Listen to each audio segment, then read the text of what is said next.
lives in a spectrum of the universe. When he ventures beyond his limit, he is indeed in the unknown, a realm where strange forces are brought into play. When man tampers with the powers beyond his reach, he is often destroyed. This is Macabre.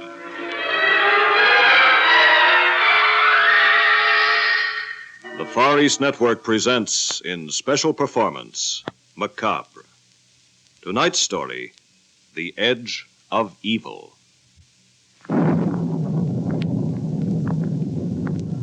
As I came closer, collar turned up against the storm. I saw the house in more detail.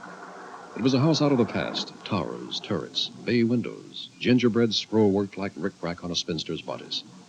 A white flash of lightning revealed everything in a frozen moment. There was a tower near the house, a round tower, perhaps 3 stories high. I had no idea what it was. I had never seen anything quite like it in the New England countryside. I reached the front door. There was no bell. There was a huge brass knocker. No answer. I was disappointed. I'd assumed from Lucy's letter that she'd be home when I arrived.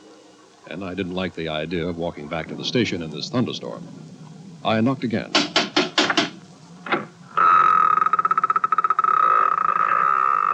door opened slowly. A creature stood before me. It was difficult to think of him as a man. He was twisted, ugly, distorted.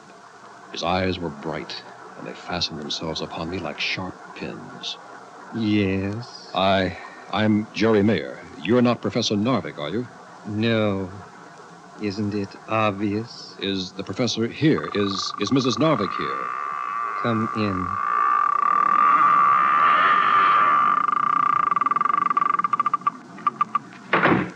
I don't know whether the professor expects me. You see, it was Mrs. Narvick who asked me to come. Yes. The clerical collar you're wearing. A minister. You would be Lucy's friend. She's not here now. Professor Narvick took her out tonight. I think he means to prove something to her. You'll forgive me. I'm at a loss here. I don't think Lucy mentioned you in her letter. No, she would not. I'm Chester. Come, let me take you into the living room. Here you are, Reverend. Brandy. Or are you going to pretend it's wicked and sinful? I'd say on a night like this, it's very sensible. Now, when do you suppose Lucy, Mrs. Narvick, will be back? I think you better wait, Mr. Mayor, till the professor comes home. I think he will answer your questions. Now, if you'll excuse me, I have work to do out in the tower. I saw the tower out there. What's it for? An old shot tower. They used to make musket balls by dropping pellets of hot lead from the top into tubs of water. Today, well, let's say today, we still use it for a scientific purpose. Good night, Mr. Mayor.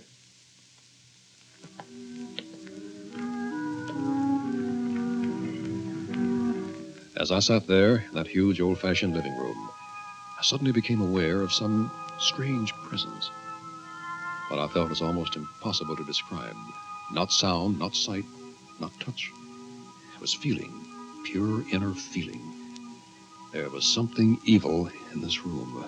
I wanted to rise. I couldn't. I wanted to scream.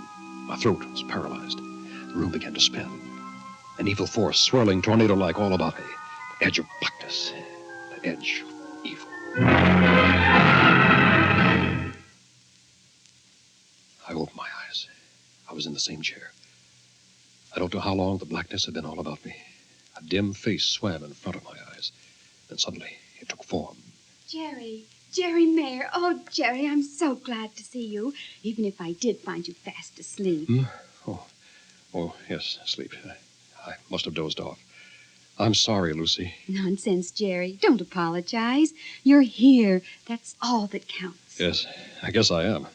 But I expected to find you when I came in. I know, Jerry. I should have been here.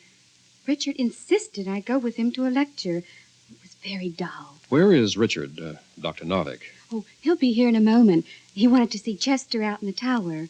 You said you were in trouble, Lucy. What kind of trouble? Could we wait till tomorrow? If you like. I'll run upstairs now and freshen up. Make yourself at home, Jerry. I'll try to. There was something wrong here.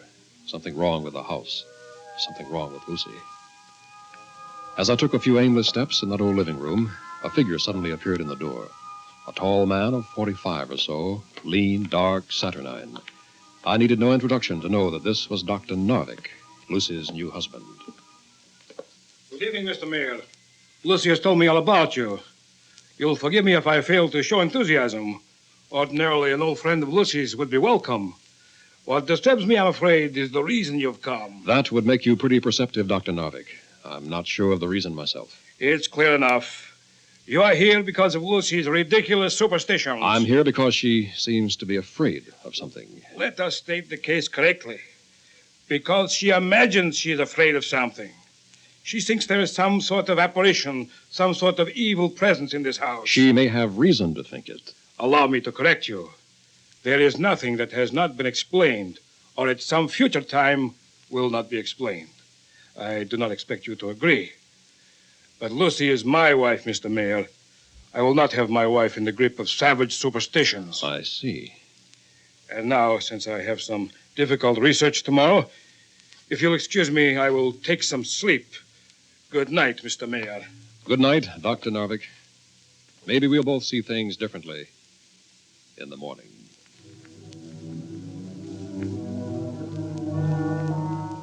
I awoke in a cold sweat. I knew something was in the room. Something. It was a medium-sized room with a bed and bureau. An ordinary guest room Lucy had given me. The window was open, but there was cloud cover, and it was pitch black. I could see nothing. There was no lamp, but I had left my lighter on the bedside table. If I could just make a little light, I'd feel better. I reached for the lighter. And something put the lighter in my hand.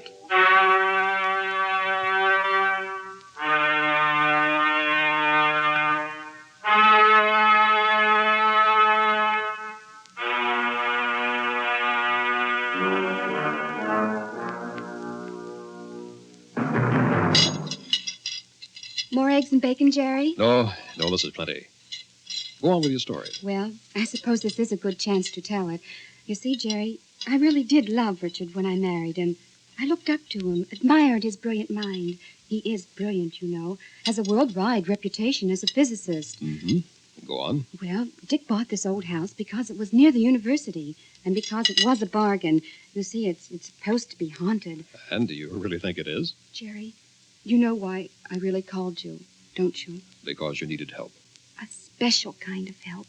You're an ordained minister. Isn't there a technique for ghosts? Isn't there some sort of ritual? You mean exorcism? Yes, there is such a thing. I've looked into it. Ceremony dates from medieval times. Bell, book, and candle. But it should be used only in extreme cases.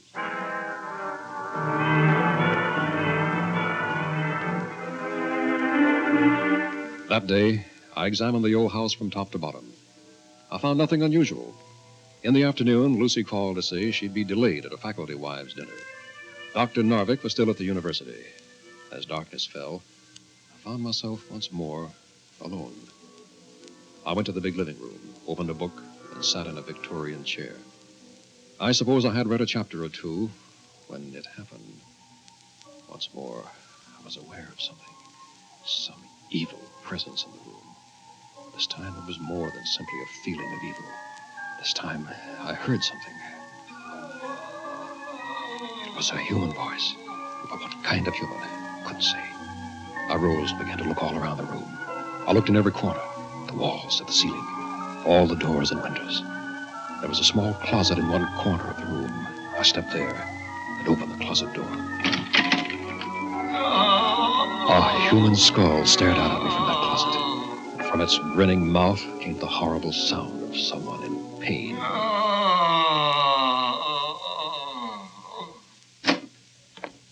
Well, what happened to you, Mr. Mayor?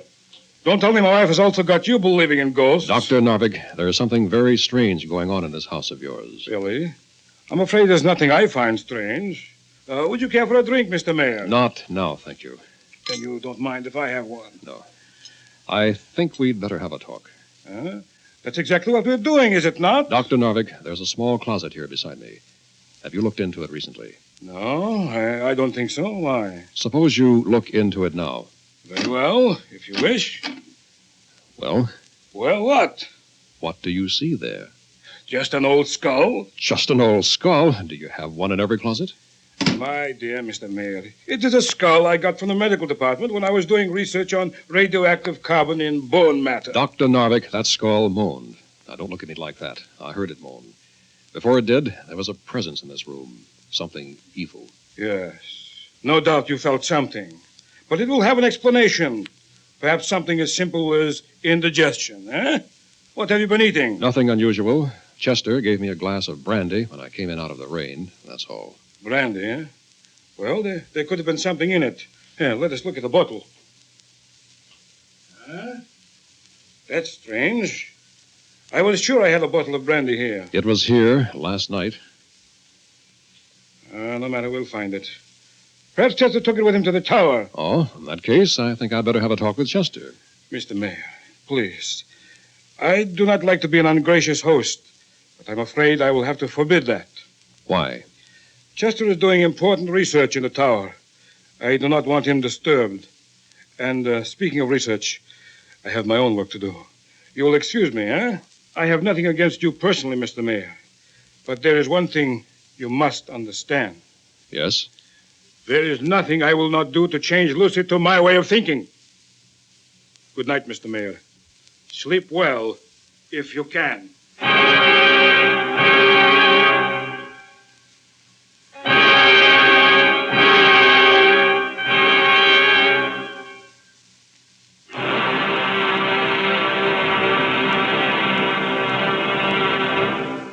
Act Two of The Edge of Evil will be heard in a moment.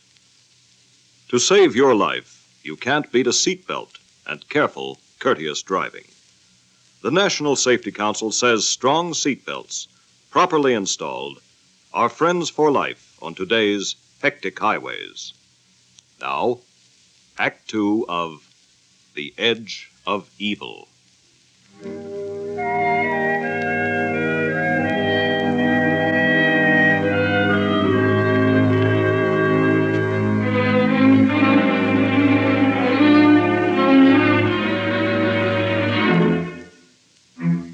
If Dr. Richard Narvick were a poor host, I'm afraid I was a poor guest.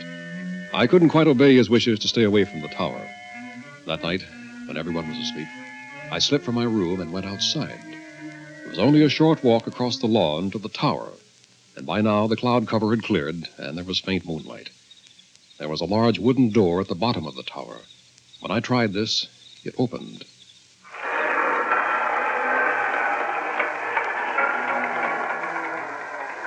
I was at the foot of a ladder. There was nothing but blackness above. Suddenly, as I stood there with my eyes straining at the darkness, I began to hear voices somewhere above. I won't let you get away with it any It sounded as though two men were Don't talk to me arguing. like that. I did my best to listen, but it was impossible to make out all the words. No one else will have you. You admit it. Now let us have a stop to this foolishness. Then, above me, a trapdoor opened, and a shaft of light came down into the tower. Chester, Now I could begin to hear the voices clearly. I warn you. Do not do anything foolish. Chester, don't come any nearer. Chester. No, Chester, get back. Get back, you fool. I rushed up the ladder as fast as I could. The trapdoor opened into a room. Chester, no. I think that'll take care of him for a few moments, Dr. Narvick. You have a very strong punch for a minister, Mr. Mayor. Well, I suppose I must thank you for saving me. But I seem to remember telling you not to come here to the tower. Some sort of electrical equipment. Now, look here, Dr. Narvick. I think it's time you explained a few things, and explained them honestly. Wait. Chester is coming around. Oh, yes. Here, Chester. I'll give you a hand. Come on, get up. You hit me. Yes, I did. And I think it kept you from murdering Dr. Narvick. Yes. Yes, that's true. I'm sorry. I knew what I was doing, but I couldn't help myself. Why would you want to kill Dr. Narvick, Chester? Chester, do not answer that question. What are you hiding, Narvick? It's none of your concern. Chester, think what happens to you if you do not have me. All right. I will say nothing. That's better, Chester. Dr. Narvick, if you don't want Chester to say anything, I'm forced to ask you to make the necessary explanations. If your superstitious notions are beginning to bother you, Mr. Mayor, I have only one suggestion. Which is? That you leave this house in the morning. You are no longer a welcome guest.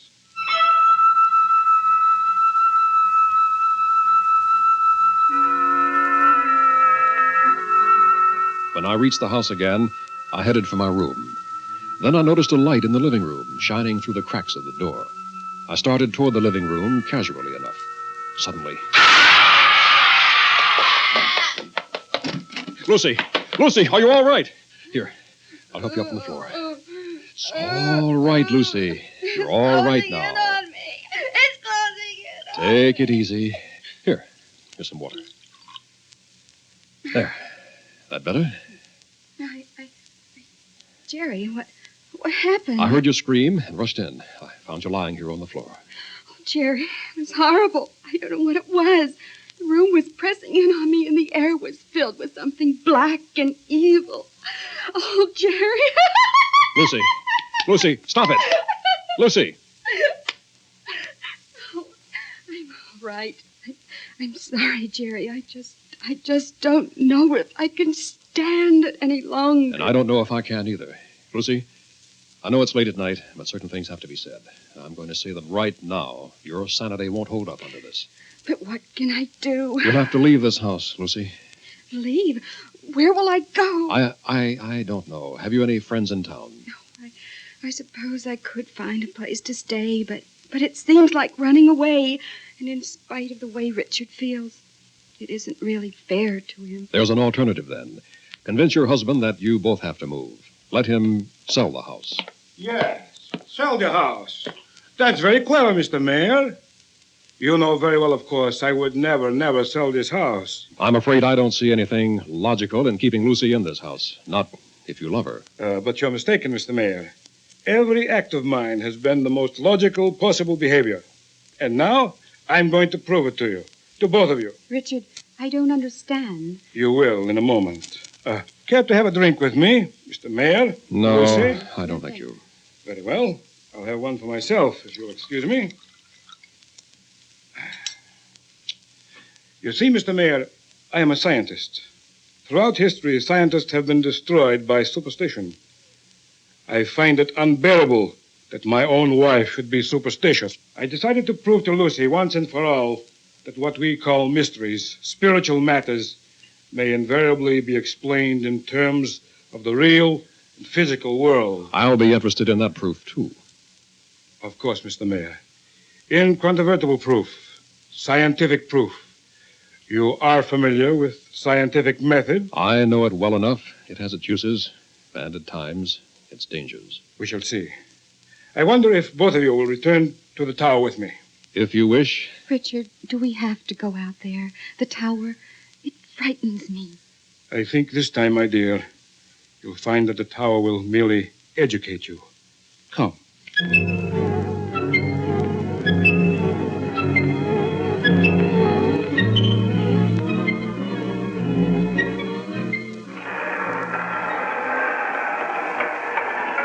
No light upstairs. That's strange. Chester always works at this hour. Wait a minute. Look, up there. The trapdoor is opening. There is a light. Yes, a small one. From a candle. Why would he be using a candle? Richard, shouldn't we go back to the house? Be quiet, Lucy. Chester! Are you up there, Chester? Yes, I am up here, Dr. Narvick. Don't come any further. Chester, what kind of nonsense is this? I'm not going to live this way any longer. I've left a letter. It tells everything. Chester, what are you talking about? Look out, Dr. Narvick. I'm coming down. No, Chester, don't jump! Chester, wait! I've made up my mind. No, Chester!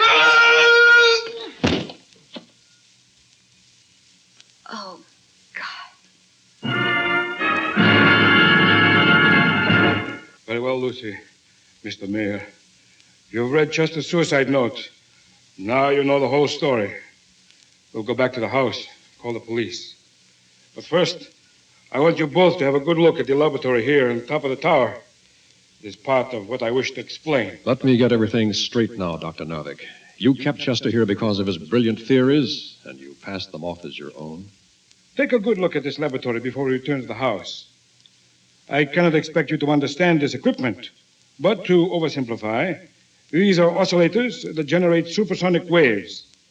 These are parabolic reflectors that send them into the house. They can be focused on any room. And now, if you'll come back to the house, I will explain further. Richard, please, let's get out of here. Very well. We shall go back. And I think, Lucy, when you hear what I have to say... Yes. You will perhaps come to your senses. All right, we're here, Dr. Narvick, and we're waiting for your great revelation, whatever it is. I said it would prove to you that all so-called mysteries have a physical cause. Supersonic waves, as you perhaps know, are merely sound vibrations far beyond the range of the human ear. But when you are caught in a certain pattern of directed waves, you cannot hear them. But you are filled with nameless terror. Yes, Lucy, with a feeling of evil pressing in upon you, overwhelming you. Then you made me feel that way. You and this horrible equipment of yours. For a reason, Lucy. To prove to you that all your beliefs about spirits, about mysteries, yes, about even the God you worship were merely superstition. Narvick, what did you hope to gain by this? I hope merely that Lucy would come to her senses. The same applies to you, Mr. Mayor. It was not difficult to place the lighter in your hand, but to use a speaker to make that skull moan. Wait a minute. What's that? What's what? That sound, or is it a sound? I think I feel it, too. It's more like a strange force coming into the room. Impossible. Just the same, I feel something. It's the same as before. That feeling of evil. Not quite the same. Seems different this time. Wait. I can hear something, too. I'm surprised you admit it, Dr. Narvick. Be calm now. This can be explained. But it is a strange feeling. What is it? You're asking us, Dr. Narvick? You're the scientific expert. Why don't you tell us? Jerry! Yes, Lucy? It is different this time. It's evil, Jerry. It's almost pure evil. Look, lights getting dim. Everybody be calm now. I'm sure this can be explained. What was that? Don't you know, Dr. Narvick? It's pressing in on us.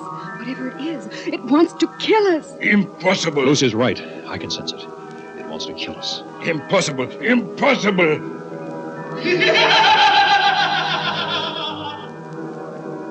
Could it be that you created something in spite of yourself, Narvick? An apparition? A ghost? No. There are no ghosts. Ghosts do not exist. But this exists, whatever it is. It not only exists, but it's here to kill us. Quick, let's get out of here, all of us. Wait. I cannot move. What do you mean? Something holding me here. Some force. I cannot move. Nonsense. Here, let me help you. Jerry, what's the trouble? I don't know. There is some force holding you. It's too much for me. Help me, please. Don't let me die. Lucy, I don't know what's happened here, but there's only one thing left to do. Is there a Bible here? A Bible? What for? Lucy, please don't ask questions. Get a Bible if you can. But there's one in the bookcase. I'll get it. And a bell, Lucy. Where's the Bible? Jerry, what on the earth are you doing? The book, the bell, now the candle. Yes, just a candle.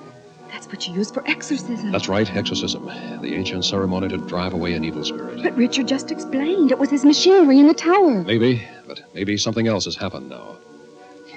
Please, Mr. Mayor, help me. Whatever you do, please do it quickly. This evil thing pressing in. I cannot breathe. Stand back, Lucy. First, light the candle. Now, the bell. Bell, book, and candle. There's an old form to this from the Middle Ages. Not many know it. If I can remember the words. Help me. Please, help me. From the Apocrypha. Jerry, hurry, please. But the souls of the righteous are in the hand of God, and there shall not torment touch them.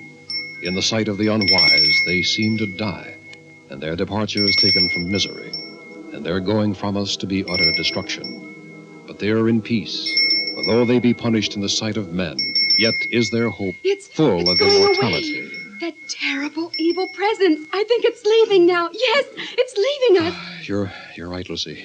It's fading. The lights are getting brighter. Oh, Jerry, are you all right?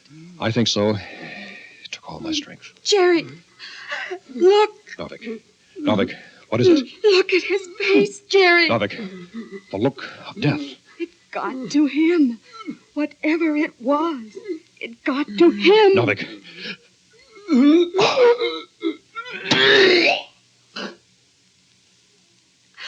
No, Richard. Easy, Lucy. Is he? No pulse. Oh, no. First Chester, now your husband. There's death in this house, Lucy. He killed himself with that horrible equipment of his. It wasn't the equipment, Lucy. What do you mean? I looked at that equipment before we left the tower, carefully. Jerry, what are you trying to say? All the wires were cut, slashed, all the connections. Chester must have done it in a rage before he committed suicide. Jerry, are you sure? I give you my word, Lucy. Whatever killed Richard was not physical. Then, what was it? Give it any name you want. A thing, a force. The evil he himself had created. Call it Chester's ghost, if you will. Jerry, it's still here. Strange. I thought I'd driven him away. Chester? Are you still here, Chester? Not Chester. Don't you know me? Richard! Of course, Richard. Evil never dies. He'll be the ghost in this house now. Until eternity.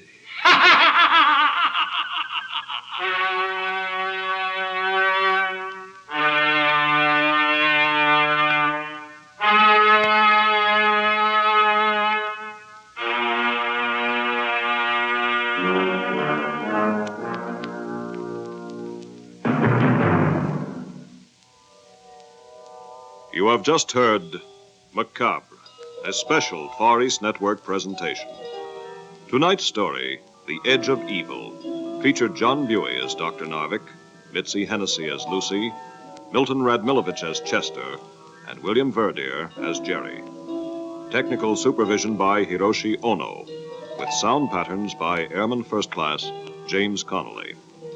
Tonight's Macabre was written and directed by Walt Sheldon.